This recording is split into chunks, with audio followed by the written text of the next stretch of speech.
Историята на автобусна линия номер 123.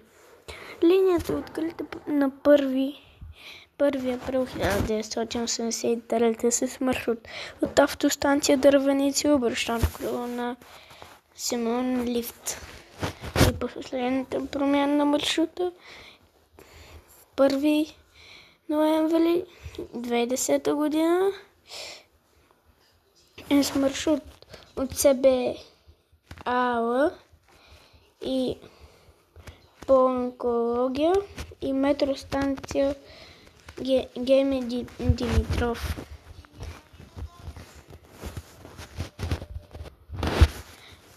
Линията се обслужва от два гаража, а именно Дружба и Земляне. И гараж Искър. Подвижен състав: Хидър КЛК 6832 ГФ3, Ютонг ЗК 6126 ХГА, Мерцедес О345 Connecto G, Мерцедес О530 Китаро Фацелифт, Икар 280-59, Мерцедес О305.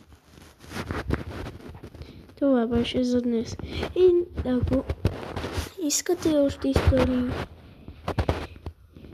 просто пишете долу в коментарите. Аз нищо, че ще ги направя всичките, но искам някой да ми каже коя ли не искате.